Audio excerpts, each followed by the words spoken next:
Mark had a girlfriend. Her name was Serena. I'm serious. He also had a little brother named Ben. Hey, dude, look over there. Made you look. Mark noticed how often his girlfriend goes outside every morning with her camera to take pictures of animals. Mark could tell how much she loved nature.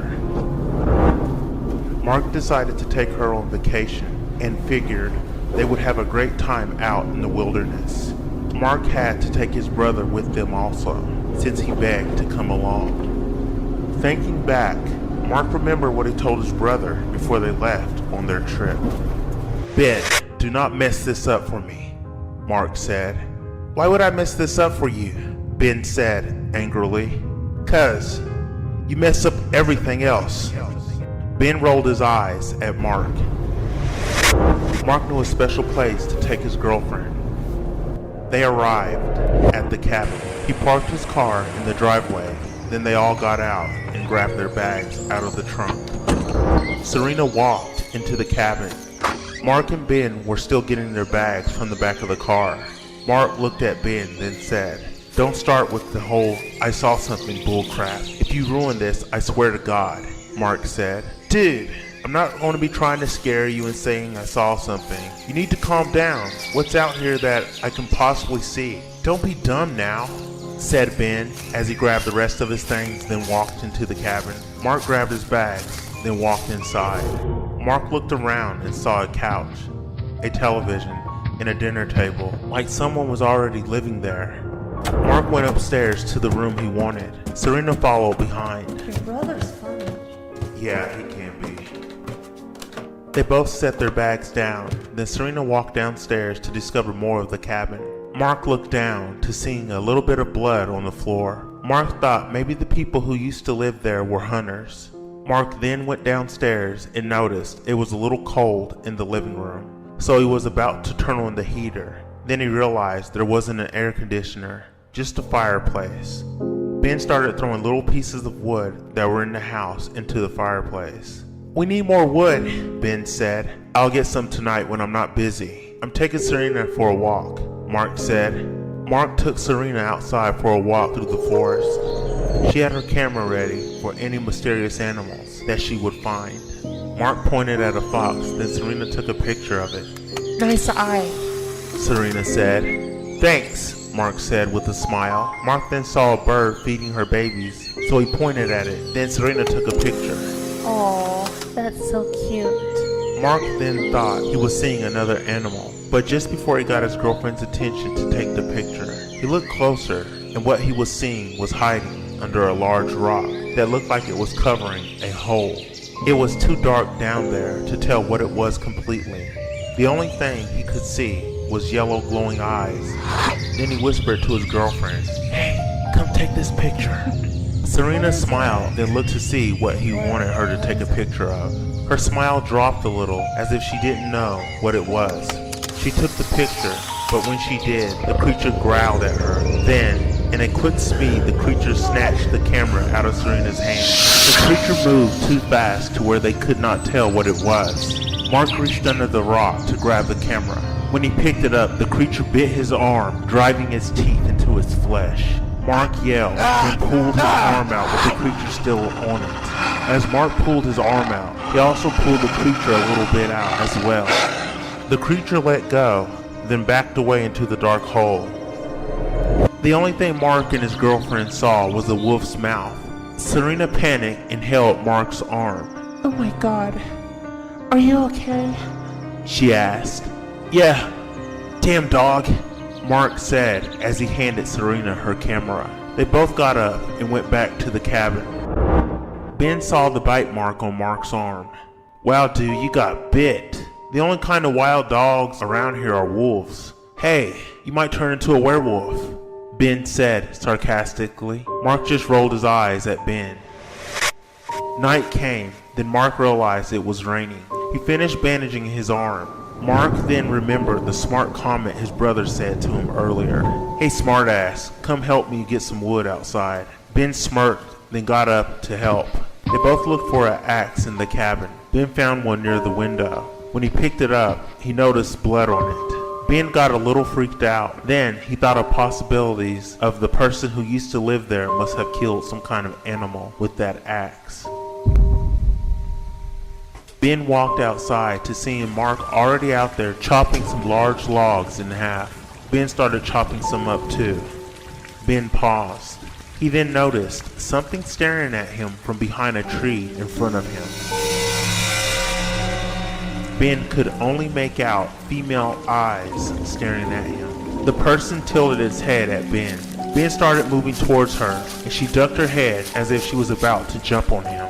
Mark saw Ben walking away, looking suspicious of something. Ben, what are you doing? Ben stopped moving towards her as she remained staring at him. There's something staring at me. Mark shook his head. There you go again, Mark said. Dude, I'm not lying. This time I mean it. When Mark went over to see what Ben was talking about, he saw no one there. There's no one over there. Ben looked and saw that she was gone.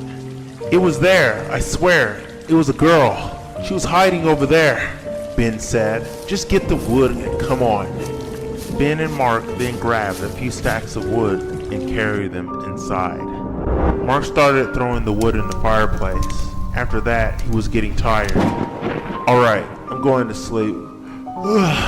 You coming, Serena? Mark said. Yeah, here I come. They both went to their room. Ben stayed up for a while watching the fire in the fireplace. He was starting to fall asleep, but then he noticed something staring at him through the window. He looked closer, and it was a teenage girl. Ben ran to the door and opened it. When he looked outside where she stood, she wasn't there. Ben looked to his other side, and she was standing right there. Ben gasped, then said, "Oh, you scared me." The girl chuckled in a friendly way. I'm sorry. I didn't mean to scare you. She said, It's okay. Say, what brings you out here? Ben said with a grin. I don't have anywhere to go. Ben told her to come on inside, and the girl stepped inside and went to sit down at the dinner table. Ben was starting to fall in love with her. Ben saw how beautiful the girl was. Then he noticed she didn't have any shoes on. May I ask, where are your shoes? Ben asked. The girl said nothing. The girl then looked at him. Why did you let me in? She said with a smirk on her face. Because I couldn't let you stay out there for some wolf to attack you. The girl smiled at him. She looked away with a smirk, then her eyes darted right back at him. Funny thing is, I am a wolf. Ben stopped laughing, then said, "What are you talking about?" The girl's smile got even wider as she stared at Ben. You just made a big mistake. The girl ran up to Ben and stabbed him in his stomach. Before he could scream, the girl placed her hand over his mouth. Now, I don't think that would be so smart. She said with a chuckle. Then she yanked the blade upward, slicing deeper, causing Ben to nearly collapse. She then shoved him off her knife, and Ben hit the floor holding his wound. He coughed up blood and tried to yell, but he couldn't. The girl walked over to him, then stood over him with a smile on her face. She then spoke. Just remember, Ben, always smile. Just then, her face started to stretch, and her skin ripped open from her mouth. A wolf's mouth came out with a roaring growl.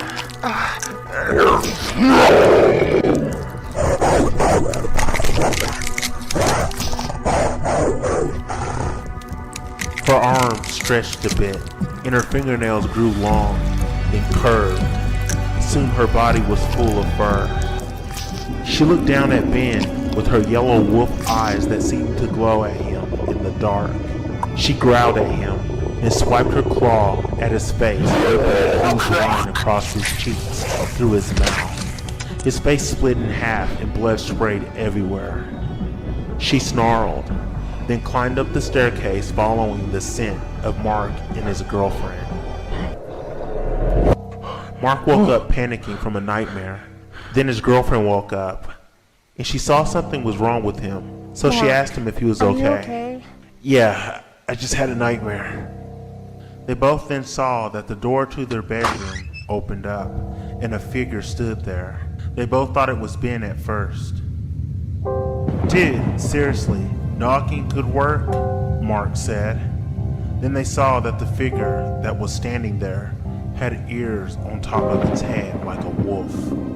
Serena screamed as she saw the yellow eyes staring right at her. They both noticed that the figure's shape was not human but wolf-like. Mark scrambled around in bed trying to move away as the wolf girl came at him. The wolf girl slashed Mark hard in his stomach. Mark fell from the bed holding his midsection, crying in pain.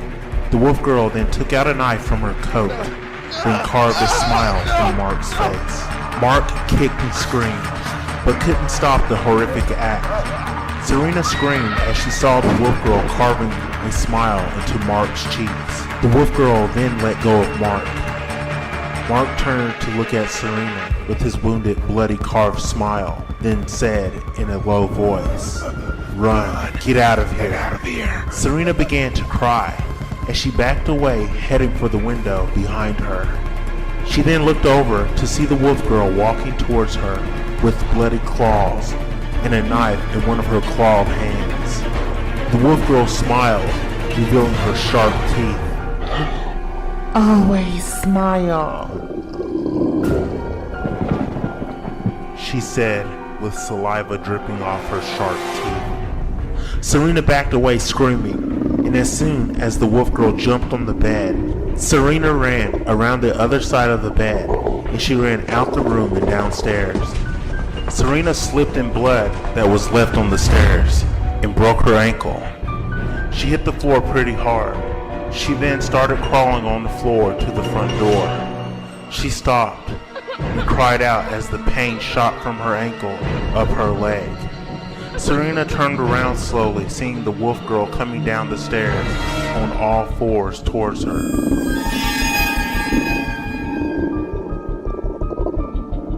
Serena began crying. She looked to her right and screamed in horror. Ben's body was lying on the floor with his face split across, leaving the upper part with the top row of teeth and eyes and nose to be dangling away from his bottom jaw.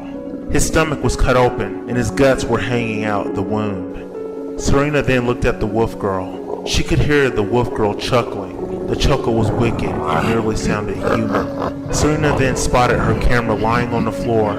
It must have been knocked off the table when the wolf girl attacked Ben. She grabbed it and started taking pictures of the wolf girl as the wolf girl ran right at her, opening her mouth, revealing her many sharp teeth.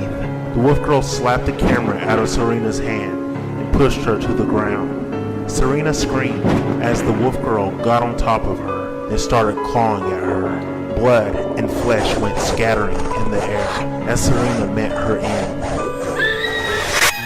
The next morning came, and the police were searching for evidence, but found nothing yet. One of the police officers waited for the bodies to be brought out. Another officer called him inside to look at something.